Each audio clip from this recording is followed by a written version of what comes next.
Hello मेरे प्यारे बच्चों, कैसे हैं आप लोग। आशा करता हूं सभी लोग मस्त हैं, जबरदस्त हैं। क्वेश्चन पूछो में आपका स्वागत है। मेरा नाम है विशाल लंगर और मैं हूं आपका मैथ्स टीचर। ओके, तो आज जो हम बात करने वाले हैं, आज क्या बात करने वाला है, आज एक बहुत ही मजेदार सा टॉपिक पढ़ने वाले हैं। वो क्या है कि संख्या रेखा पर कर्णी x का निरूपण। बोलो सर, ये तो हम पहले भी किए हैं। हाँ बालक, थोड़ा थोड़ा किए हो, लेकिन जैसे आप बोलोगे सर कर्णी x का मतलब क्या, कर्णी 2, कर्णी 3, कर्णी 5, ऐसा कुछ।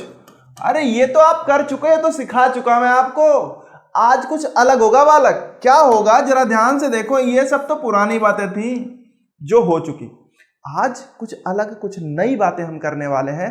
कर्णी x, x है क्या यहां पे, ये समझ लेते हैं। जहां x एक क्या है, क्योंकि वहां पे जो अंदर हमारा संख्या लिखी होती थी 2, 3, 4, 5 कर्णी के अंदर, तो वो प्राकृतिक संख्या होती थी। लेकिन यहां पे x क्या है, एक वास्तविक संख्या होगी, वो भी धनात्मक वास्तविक। क्या होगी, जहां x एक धनात्मक वास्तविक संख्या है। क्या है बालक, वास्तविक संख्या है। क्लियर है, नहीं क्लियर है? तो ये ध्यान रखिएगा। जैसे अब यहां पे धनात्मक वास्तविक है, तो यहां पे कुछ भी हो सकती है। वो 4 भी हो सकती है, लेकिन वो 4.5 भी हो सकती है। जैसे x बराबर क्या क्या हो सकता है, 2.3, 3.5, 5.6, 6, 7.5, 9.3, कुछ भी हो सकते हैं इत्यादि। ओके, x का मान कुछ भी, मतलब दशमलव में। अब सोच के देखो, अगर मैं बोल दूं कि बालक चलो भाई कर्णी 2.3 का निरूपण करके दिखाओ, या कर्णी 2.3 को संख्या रेखा पर निरूपित कीजिए। बोलो सर अब ये कैसे होगा, कर्णी 2 तक तो समझ में आता था कि हाँ भाई कर्णी के अंदर 1 + 1 किया, 1 का आधार, 1 का क्या लिया हमने, 1 इकाई का लंब लिया और 1 इकाई का आधार लिया, और क्या किया, एक कर्ण मार दिया, और हमें क्या मिल गया, कर्णी 2 मिल गया। वो तो पुरानी विधि थी। लेकिन अब ये कर्णी 2.3 कैसे होगा, कर्णी 5.6 कैसे होगा, कर्णी 3.5 कैसे होगा। चलो इन सब टेंशन ना लो बेटा, सब कुछ बहुत आसानी से होगा। ओके, चलो मान लेते हैं, पहले हम एक काम करते हैं, एक व्यापक रूप में हम क्या करते हैं, कर्णी x को निरूपित करना सीख लेते हैं। उसके बाद x का मान जो भी होगा, आप कोई भी मान लेके उसका निरूपण कर सकते हो। समझ में आ रहा, नहीं आ रहा है? अभी मैं इसका एग्जाम्पल भी, एक उदाहरण भी करके दिखाऊंगा। तो चलिए पहले कर्णी x को निरूपित करते हैं। किसको करते हैं बेटा, कर्णी x को। कि मान लो x कोई भी संख्या हो सकती है। ओके, 2.3 भी, 3.5 भी, 5, कोई भी संख्या हो सकती है। x एक कोई x संख्या होगी, एक नंबर होगा। ओके, जो कर्णी के अंदर होगा, और उसको हमें निरूपित करना होगा। तो सबसे पहले तो हमें करना क्या होता है, सबसे पहली चीज जो आपको करनी होगी, क्योंकि हम कर्णी x को निरूपित करने जा रहे हैं। किसको करने जा रहे हैं बालक, कर्णी x को संख्या रेखा पर निरूपित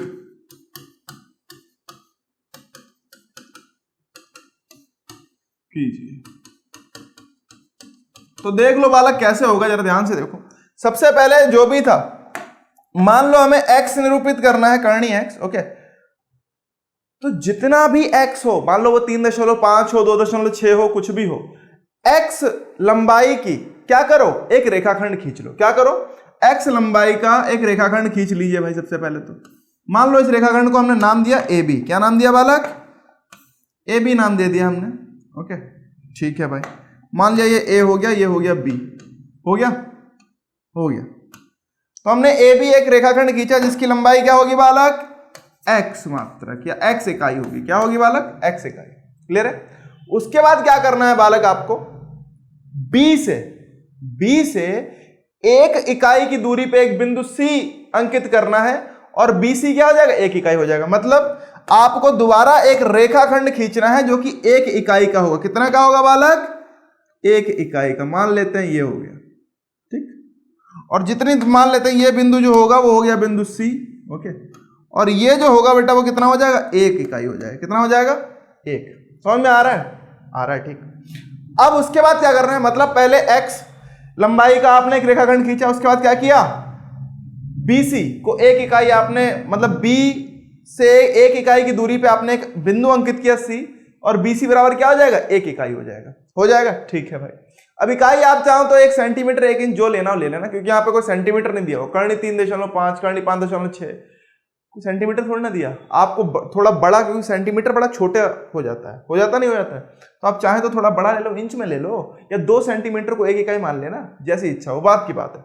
उसके बाद क्या करना है बालक आपको, उसके बाद AC का मध्य बिंदु, A और C, ध्यान दीजिए, AC का मध्य बिंदु ज्ञात करना है। मध्य बिंदु ज्ञात कैसे होता है, तो बेटा आपको ध्यान होगा, आपने 8वीं कक्षा में या 7वीं कक्षा में क्या किया होगा, किसी भी रेखाखंड को समद्विभाजित किया होगा। समद्विभाजित जानते हो, 2 बराबर हिस्सों में, 2 समान हिस्सों में आपको इसे विभाजित करना। अगर इसे मैं 2 बराबर हिस्सों में बांट दूं तो जहां से बटेंगे वो इसका क्या हो जाएगा, मध्य बिंदु हो जाएगा, नहीं हो जाएगा। तो क्या आपको इसको समद्विभाजित करना आता है? नहीं आता, टेंशन ना लो, कोई बात नहीं बालक, कोई फर्क नहीं पड़ता आपको कितना आता है। सीखने तैयार हो ना, आओ देखो जल्दी से क्या करना होता है बेटा आपको। आपकी जो लंगड़ा प्रकार है उसमें क्या करना, जो कंपास है, ओके, तो कंपास में क्या करो, कैसे समद्विभाजित करते हैं किसी भी रेखाखंड को, समझिए।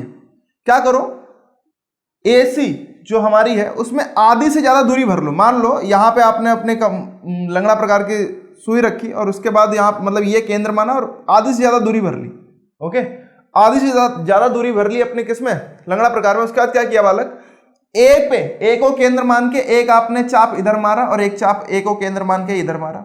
फिर उसी समान दूरी की, दूरी बदलना मत प्रकार में दूरी मत बदलिएगा, लंगड़े में दूरी मत बदलिएगा। क्या करो, C को केंद्र मानकर इस बिंदु को ऐसे काटो, इस बिंदु को ऐसे काटो और इन दोनों रेखाओं को मिला दो।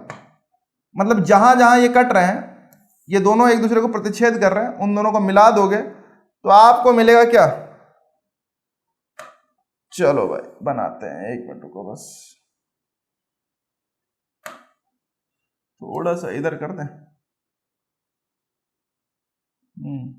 ठीक, अब देखो मैंने क्योंकि हाथ से बनाया अलग आया है, अभी मैं आगे आपको करके दिखाऊंगा। जब अभी सवाल करूंगा एक, तो अभी आपको करके दिखाऊंगा, ठीक है, क्योंकि अब इतने तो आपको नहीं, वरना टाइम बहुत लग जाएगा। ठीक, तो अब हमने क्या किया, इसको काट लिया। अब जहां पे भी कटा, मान लो ये बिंदु O पे काटा, इसने कहां पे काटा बालक, बिंदु O पे काट दिया, ओके, तो ये O बिंदु क्या हो जाएगा, O हो जाएगा AC का मध्य बिंदु। क्या हो जाएगा बालक, AC का मध्य बिंदु हो गया। अब अगर ये हमारा मध्य बिंदु हो गया तो आपको क्या करना है बेटा, O को केंद्र मानकर, क्या करना है, O को केंद्र मानकर, ओके। चलो एक काम करो, पहले चरण लिखते चलो, वरना कंफ्यूज हो जाओगे। चलो पहले समझ लो यार, बाद में लिखवा दूंगा, टेंशन ना लो, लिखवा दूंगा। O को केंद्र मानकर और OA या फिर OC को त्रिज्या मानकर, क्योंकि ये दोनों मध्य बिंदु है, तो बेटा OA बराबर OC हो जाएगा। अरे भाई मध्य बिंदु है, बीच में आ गया, तो भाई OA और OC बराबर होगी। तो O को केंद्र मानो और OA या OC को त्रिज्या मानकर क्या करो, एक अर्धवृत्त खींचो। क्या खींचो, यहां से अपनी कंपास में इसको केंद्र मान लो और इतनी दूरी भर लो अपने प्रकार में, भर ली। प्रकार में दूरी भर के क्या किया, यहां से एक आपने अर्धवृत्त खींचा जो आपको बिंदु C पे ऐसे करके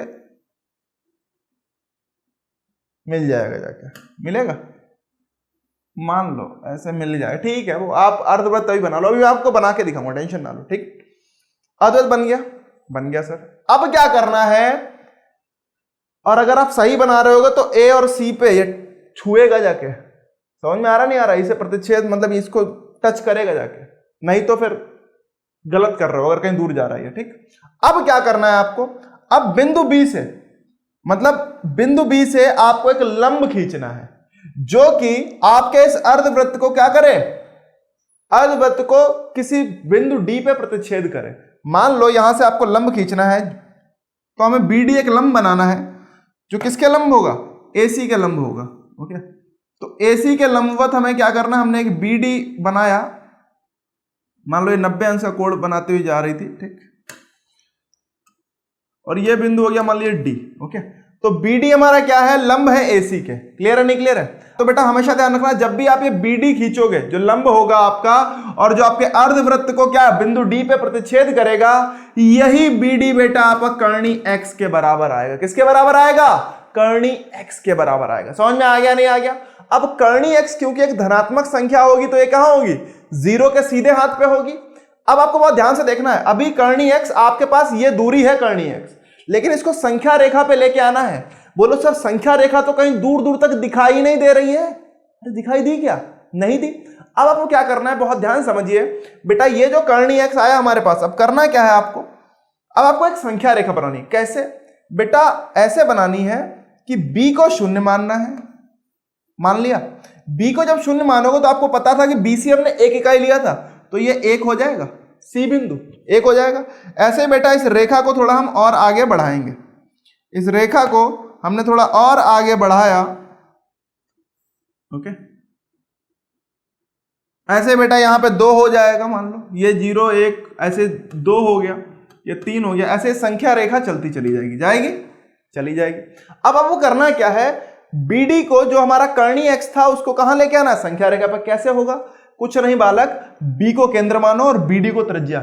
B को केंद्र मानकर BD को त्रिज्या मानकर एक चाप खींचना होगा आपको। क्या खींचना होगा? एक चाप खींचना होगा बालक। ऐसे करके एक चाप आएगा जो आपके इसको जो संख्या रेखा है उसको बिंदु E पे, मान लीजिए कहां पे, बिंदु E पे प्रतिच्छेद करेगा। कहां करेगा? ये मान लो बिंदु E हो गया, और यही जो बिंदु होगा, चलो इसको नीचे लिख देते हैं, ये बिंदु E हो गया, और यही जो बिंदु होगा ये होगा कर्णी x के बराबर। समझ में आ रहा नहीं आ रहा? यही बिंदु बेटा कर्णी x को कहीं ना कहीं निरूपित करेगा। समझ में आ गया? तो इस तरीके से आप अपना क्या कर लोगे, निरूपण कर लोगे कर्णी x का। अब x का मान कुछ भी हो सकता है, तो आप इनके चरण लिखने हैं। क्या लिखना चाहते हो? भूल गए? चलो चाहो एक बार फिर से रिवाइज करते हुए लिख लेते हैं। लिख लिया जाए? चलिए भाई, तो समझिए, समझेंगे या नहीं समझेंगे? चलिए आइए लिखते हैं थोड़ा बहुत। अब आपने बोला तो लिख लेते हैं। मान लीजिए यहां पे बेटा क्या किया, सबसे पहले हमने ए बी जितनी भी बनानी थी, ओके, तो हमने क्या किया, ए बी बराबर x इकाई खींची। पहला चरण है बेटा कि ए बी बराबर x इकाई खींचिए। ठीक है, हो गया। दूसरा चरण, ये चरण लिख रहे हैं बेटा हम। क्या लिख रहे हैं? चरण, रचना के। ये जो रचना हो रही है ज्यामितीय तरीके से हो रही है, तो इसके चरण क्या क्या है, कितने स्टेप्स हैं बेटा वो देख रहे हैं। तो पहला स्टेप क्या था, पहला काम क्या किया हमने, ए बी बराबर x इकाई खींचिए। खींच लिया, ठीक। उसके बाद क्या किया कि B से 1 इकाई की दूरी पे बिंदु C अंकित कीजिए। तो हम क्या कहते हैं, B से 1 इकाई की दूरी पर बिंदु C अंकित कीजिए। बिंदु C अंकित कीजिए। हो गया, ठीक है। अब क्या करना था, उसके बाद हमने क्या किया, हमने उसके बाद बेटा AC हमने क्या किया, AC को समद्विभाजित किया, या फिर हम बोले तो AC का मध्य बिंदु O ज्ञात किया। किया नहीं किया? तो हम कह सकते हैं, उसके बाद बोल सकते हैं कि AC को समद्विभाजित कर, या चलो AC का मध्य बिंदु ज्ञात कीजिए। चलो अच्छा लिख देता हूं, AC को समद्विभाजित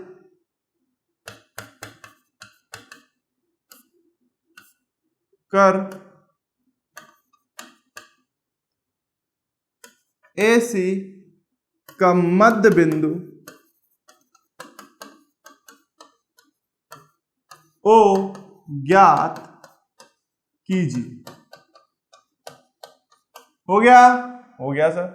अब अगर AC का मध्य बिंदु ज्ञात हो गया, उसके बाद हमने क्या किया बालक, उसके बाद बहुत आसान सा काम किया था। हमने क्या किया, हमने O को केंद्र मानकर और OA या OC को त्रिज्या मानकर एक अर्धवृत्त बनाया था। बनाया? तो लिख लीजिए भाई, चौथा जो हमारा चरण है क्या है कि O को केंद्र मानकर, O को केंद्र, दिख रहा है ना, मानकर तथा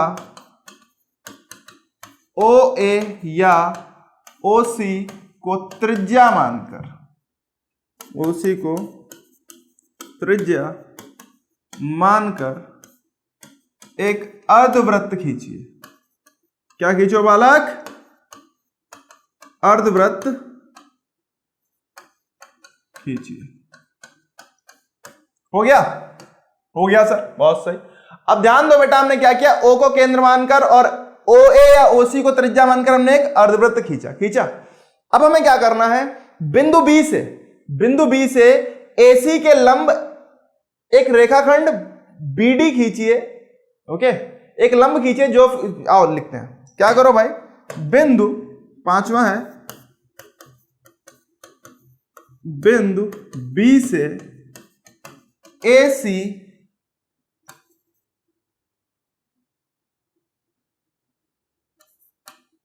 के लंब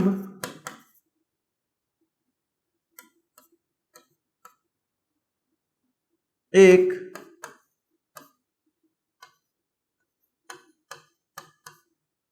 रेखा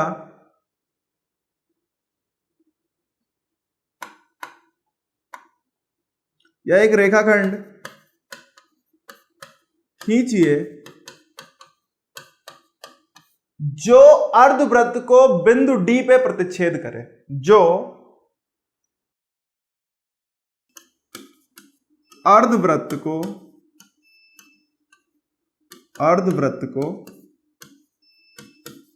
बिंदु डी पे, कहां पे कर रहा है बालक, बिंदु डी पर प्रतिच्छेद करे।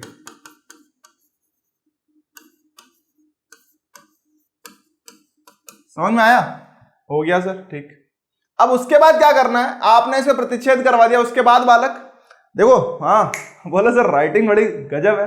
अरे बालक टेंशन ना लो, मैथ गजब होनी चाहिए, राइटिंग का क्या है? अब उसके बाद क्या करें बालक, अब हो गया तो बेटा ये जो बीडी होगा तो हम क्या देखते हैं यहां पे कि बीडी हमारा क्या है, बीडी लंबवत है किसके, चलो इससे लिख देते हैं, तो बेटा बीडी हमारी क्या हो गई, लंबवत हो गई एसी के, हो गई, ठीक है। अब जो बीडी होगा तो हम कह सकते हैं कि बीडी बराबर क्या होगा, कर्णी एक्स होगा, तो हम कह सकते हैं कि ज्यामिति के अनुसार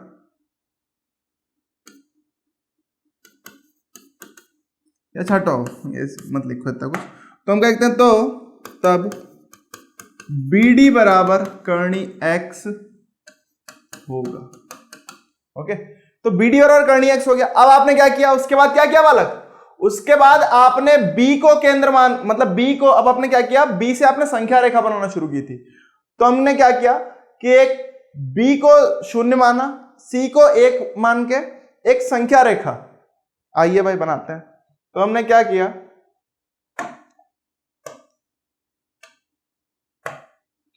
कि 7वां बिंदु है, क्या है भाई, कि बिंदु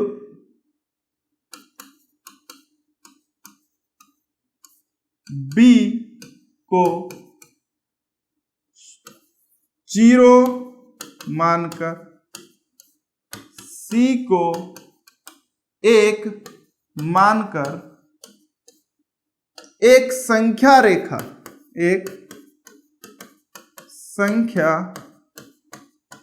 रेखा बनाइए। ओके, बना ली।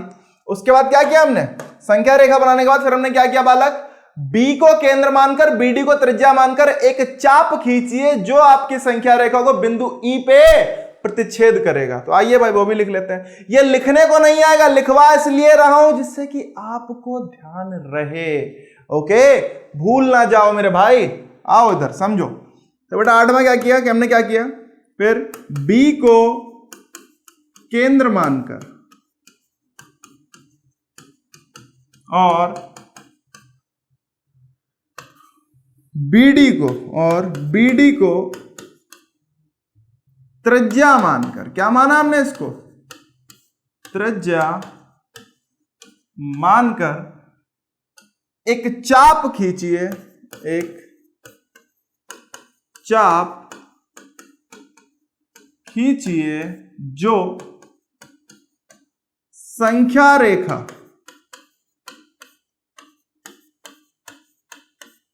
रेखा को बिंदु ई पर प्रतिच्छेद करे। क्या करे बालक, प्रतिच्छेद करे, ठीक है। और यही ई बिंदु क्या होगा आपका, कर्णी एक्स। तो हम कह सकते हैं बिंदु E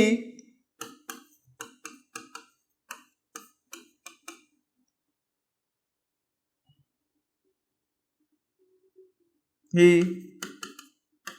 संख्या रेखा पर